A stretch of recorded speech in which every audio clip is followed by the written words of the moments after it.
بسم اللہ الرحمن الرحیم۔ السلام علیکم میرے عزیز دوستو، آج میں آپ کے لیے جو کہانی لے کر آیا ہوں وہ ہے شیخ چلی اور پری کے بارے میں۔ شیخ چلی اول درجے کے بے وقوف تو تھے ہی، سستی اور کام چور میں بھی ان کا کوئی جواب نہ تھا۔ بیوی سے اکثر ان کی ان بن رہتی تھی۔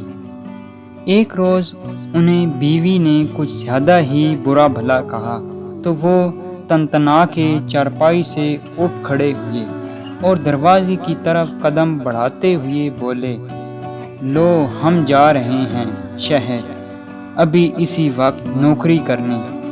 بیوی بولی، شہر کوئی یہاں ہے کیا؟ دن بھر کے راستے کے بعد شہر آتا ہے، بیچ میں تم کھاؤ گے پیو گے کیا؟ ذرا ٹھہر جاؤ، میں تمہیں روٹیاں پکا دیتی ہوں۔ پھر اس نے 7 روٹیاں پکا کر دیں۔ شیخ چلی چل پڑے۔ چلتے چلتے دوپہر ہو گئی۔ ایک کنواں نظر آیا، ان کو بہت زور کی بھوک لگی ہوئی تھی۔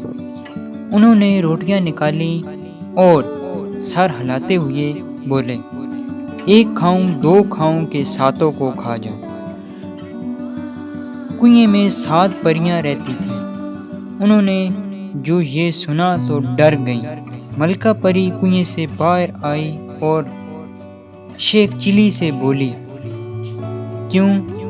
تم کیوں کھانا چاہتے ہو 7 کو؟ تو شیخ چلی نے جواب دیا، بھوک جو زور کی لگی ہوئی ہے، 1 2 سے تو کام نہیں چلے گا۔ پری بولی، اچھا اگر تم ہمیں نہ کھاؤ تو میں تمہیں ایک ایسی چیز دوں گی جو تمہیں اور تمہارے خاندان کو کبھی بھوکا رہنے نہیں دے گی۔ اس کے بعد پری نے اپنا ہاتھ آسمان کی طرف بلند کیا۔ پری کے ہاتھ پر ایک دیچکی آ گئی۔ پری نے کہا، یہ دیچکی دیکھ رہے ہو، اس کے سامنے تم جب اور جس کھانے کا نام لوگے یہ اس سے بھر جائے گی۔ شیخ چلی بولے، روٹیاں تو میرے پاس ہیں، قورمہ منگاتا ہوں۔ شیخ چلی کا یہ کہنا ہی تھا کہ دیچکی فوراً ہی قورمے سے بھر گئی۔ شیخ چلی نے اسے مزے سے کھایا اور دیچکی بغل میں دبا کر چل دیے۔ شہر میں وہ ایک سرائے میں رکے اور دیچکی سامنے رکھ کر بریانی کا نام لیا۔ دیچکی بریانی سے بھر گئی۔ پھر زردی کی خواہش کی، وہ بھی مل گیا۔ انہوں نے جی بھر کے کھایا۔ سرائے کی مالکہ بڑھیا سب دیکھ رہی تھی۔ اس نے شیخ چلی سے دیچکی کے بارے میں پوچھا۔ انہوں نے صاف صاف بتا دیا۔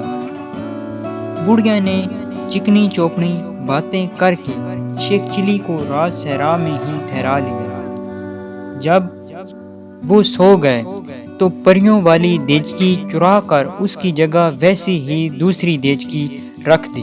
شیخ چلی نکلی دیچکی لیے گھر پہنچے اور بیوی سے بولے، دیکھو تمہارے لیے کیا لایا ہوں۔ پھر انہوں نے دیچکی کے بارے میں بتایا، مرغ کے سالن کی فرمائش کی مگر دیچکی خالی رہی۔ انہوں نے کئی اور کھانوں کے نام لیے مگر کچھ نہ ہوا۔ بیوی نے خوب مذاق اڑایا۔ وہ شیخ چلی کی بات پر یقین کرنے کو تیار نہ تھی۔ آخر شیخ چلی جلا کر بولے، اچھا کل مجھے روٹیاں پکا کر دینا، پریوں کے پاس جاؤں گا اور دیچکی کی شکایت کروں گا۔ اگلے روز بیوی نے روٹیاں پکائیں، شیخ چلی کو دے دیں۔ شیخ چلی کنویں پر پہنچ کر پھر بولے، 1 کھاؤں 2 کھاؤں کہ 7 کو کھا جاؤں۔ ملکہ پری باہر آئی اور بولی، تم پھر آ گئے ہمیں کھانے، کیا اب بھی کھانے کی کمی ہے تمہارے پاس؟ شیخ چلی کی شکایت پر کہ دیچکی ان کی فرمائش پوری نہیں کر رہی، پری سوچ میں پڑ گئی۔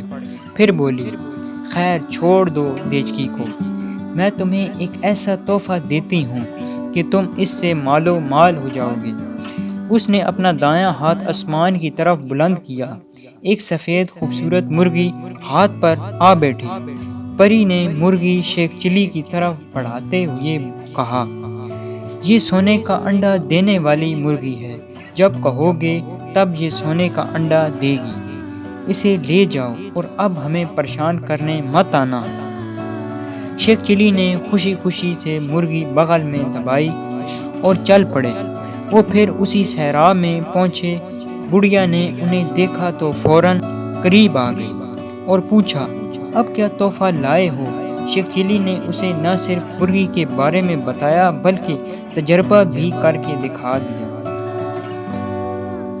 بڑھیا بہت خوش ہوئی۔ اس نے شیخ کو سرائے کے سب سے خوبصورت کمرے میں ٹھہرایا، خوب خاطر مدارت کی۔ رات کو شیخ چلی مرغی کی ٹانگ اپنی چارپائی کے پائے سے باندھ کر سو گئے۔ بڑھیا نے موقع پا کر مرغی چرا لی اور اس کی جگہ ویسی ہی مرغی باندھ دی۔ شیخ چلی نکلی مرغی بغل میں دبائے گھر پہنچے اور لگے ڈینگے مارنے۔ بیوی نے کہا، میاں سونے کا انڈا دیکھو گی تو یقین کروں گی۔ ہاں ہاں کیوں نہیں، ابھی لو۔ شیخ چلی جوش سے بولے اور مرغی سے کہا، بی مرغی سونے کا انڈا دو۔ مگر بی مرغی سونے کا انڈا تو کیا عام انڈا بھی نہ دے سکی۔ بیوی پھر مذاق اڑانے لگی۔ شیخ چلی غصے سے بولے، کل تم پھر روٹیاں پکانا، دیکھو میں کیا حشر کرتا ہوں ان دھوکے باز پریوں کا۔ اگر واقعی زندہ نہ چبا گیا تو شیخ چلی نام نہیں۔ بس رہنے دو، میرا خیال ہے تم روٹیاں ہڑپ کرنے کو یہ سارا ڈرامہ کرتے ہو، اب کوئی روٹیاں نہیں ملیں گی۔ شیخ چلی بولا، خیر نہ دینا روٹی، میں بغیر روٹی کے ہی چلا جاؤں گا۔ شیخ چلی نے آہستہ سے جواب دیا اور کمرے میں چلے گئے۔ اگلے روز وہ پھر کنویں پر پہنچے اور بولے، ایک کھاؤں دو کھاؤں کہ ساتوں کو کھا جاؤں۔ کنویں پر پریوں میں ہلچل مچ گئی۔ ملکہ باہر آئی اور بولی، اب کیا ہوا؟ میں نے تمہیں ایسے تحفے دیے کہ جن سے تم مالا مال ہو جاؤ گے، مگر تم تو کچھ زیادہ ہی لالچی معلوم ہوتے ہو۔ شیخ چلی بولے، نہیں ملکہ پری، یہ بات نہیں ہے، یقین کرو دیچکی کی طرح اب مرغی بھی میری بات نہیں مان رہی۔ میری بیوی نے تو میرا بہت مذاق اڑایا۔ شیخ چلی یہ بتاتے ہوئے رونے لگے۔ ملکہ پری سوچ میں پڑ گئی۔ پوچھا، یہ بتاؤ تم گھر جانے سے پہلے بھی دونوں چیزیں کہیں لے کر گئے تھے؟ شیخ چلی نے صحرائے اور بڑھیا کے بارے میں بتایا۔ ملکہ پری سمجھ گئی ساری شرارت بڑھیا کی ہے۔ اس نے آسمان کی طرف ہاتھ اٹھایا، ایک موٹا سا ڈنڈا اس کے ہاتھ میں آ گیا۔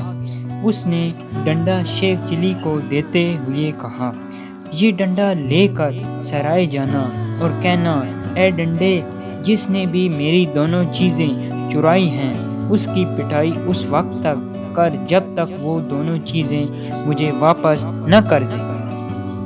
شیخ چلی وہ ڈنڈا لیے صحرائے پہنچے۔ بڑھیا نے آگے بڑھ کر ان کا استقبال کیا اور پوچھا، آج پریوں نے کیا تحفہ دیا ہے؟ شیخ چلی بولے، یہ ڈنڈا، اور کہا، اے ڈنڈے، جس نے میری دونوں چیزیں چرائی ہیں اس کی پٹائی اس وقت تک کر جب تک وہ دونوں چیزیں مجھے واپس نہ کر دے۔ ان کے منہ سے جملہ پورا ہونا تھا کہ ڈنڈے نے بڑھیا کی پٹائی شروع کر دی۔ وہ چیختی چلاتی پوری صحرا میں بھاگی پھر رہی تھی۔ ڈنڈا بھی مسلسل پیچھے لگا تھا اور زور زور سے پٹائی کر رہا تھا، اور وہ تب ہی رکا جب بڑھیا نے دونوں چیزیں شیخ چلی کو واپس کر دی۔ شیخ چلی ڈنڈا، مرغی اور دیچکی لیے گھر پہنچے۔ اب دیچکی نے فرمائش کرنے پر کھانے بھی دیے اور مرغی نے انڈے بھی۔ دونوں میاں بیوی مالو مال ہو گئے اور عیش و آرام سے رہنے لگے، مگر وہ وقت کبھی نہ بھولے، ہمیشہ غریبوں اور حقداروں کی دل کھول کر مدد کرتے رہے۔ شکریہ۔ اگر آپ اس طرح کی اچھی ویڈیو چاہتے ہیں تو اس کے لیے آپ اس ویڈیو کو لائک کریں، شیئر کریں، کومنٹ کریں اور ہمارے یوٹیوب چینل کو سبسکرائب کریں۔ ملتے ہیں نیکسٹ ویڈیو میں، تب تک کے لیے اللہ حافظ۔